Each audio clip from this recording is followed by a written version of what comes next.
ವೀಕ್ಷಕರಿಗೆ ನಮಸ್ಕಾರ. ಇದು ಪಂಪ ಕವಿಯ ವಿಕ್ರಮಾರ್ಜುನ ವಿಜಯಂ ಕಾವ್ಯದ ಚತುರ್ಥಾಶ್ವಾಸದ 47ನೆಯ ಪದ್ಯದ ಬಳಿಕದ ವಚನ.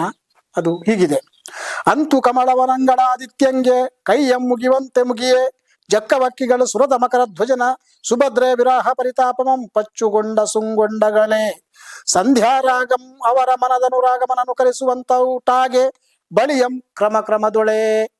ಇದನ್ನು ಬಿಡಿಸಿ ಹೀಗೆ ಓದಬೇಕು: ಅಂತು ಕಮಲವನಂಗಳ್ ಆದಿತ್ಯಂಗೆ ಕೈಯ ಮುಗಿವಂತೆ ಮುಗಿಯೇ, ಜಕ್ಕವಕ್ಕಿಗಳು ಸುರದ ಮಕರ ಧ್ವಜನ ಸುಭದ್ರೆಯ ವಿರಾಹ ತಾಪಮಂ ಪಚ್ಚುಗೊಂಡು ಅಸುಗೊಂಡು ಅಗಲೆ, ಸಂಧ್ಯಾರಾಗಂ ಅವರ ಮನದ ಅನುರಾಗಮಂ ಅನುಕರಿಸುವಂತುಟು ಹಾಗೆ ಬಳಿಯಂ ಕ್ರಮ ಕ್ರಮದೊಳೆ.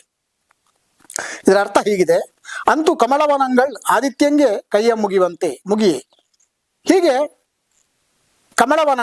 ಕಮಲವನಗಳಂದ್ರೆ ತಾವರೆಯ ವನಗಳು, ಆದಿತ್ಯಂಗೆ ಕೈಯ ಮುಗಿಯುವಂತೆ ಸೂರ್ಯನಿಗೆ ಕೊನೆಯ ನಮಸ್ಕಾರವನ್ನು ಮಾಡುವ ಹಾಗೆ ಮುಗಿಯೇ ಮುದುಡಿಕೊಳ್ಳಲು, ಜಕ್ಕವಕ್ಕಿಗಳು ಸುರತ ಮಕರ ಧ್ವಜದ ಸುಭದ್ರ ವಿರಹ ಪರಿತಾಪವನ್ನು ಪಚ್ಚುಗೊಂಡು ಅಸುಂಗೊಂಡು ಅಗಲೆ.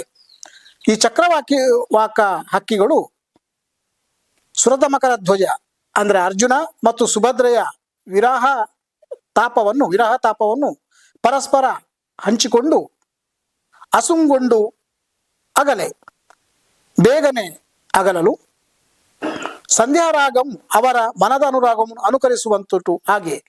ಸೂರ್ಯಾಸ್ತಮಯ ಸಮಯದಲ್ಲಿ ಉಂಟಾಗುವಂತಹ ಕೆಂಪು ಬಣ್ಣ ಸಂಧ್ಯಾರಾಗವು ಅವರ ಮನಸ್ಸಿನ ಪ್ರೀತಿಯನ್ನು ಅನುಕರಿಸುತ್ತದೋ, ಅಂದರೆ ಸಂಧ್ಯಾರಾಗವು ಮತ್ತು ಅನುರಾಗದ ಬಣ್ಣವು ಕೆಂಪು ಎನ್ನುವ ಹಾಗೆ ಕಾಣಿಸಲು, ಬಳಿಯಂ ಆಮೇಲೆ ಕ್ರಮದೊಳೆ ನಿಧಾನವಾಗಿ ಏನಾಯಿತು ಅಂತಂದ್ರೆ ಕತ್ತಲಾಯಿತು. ಅದನ್ನ ಪಂಪ ಕವಿ ಮುಂದಿನ 49ನೇ ಪದ್ಯದಲ್ಲಿ ವರ್ಣಿಸ್ತಾನೆ.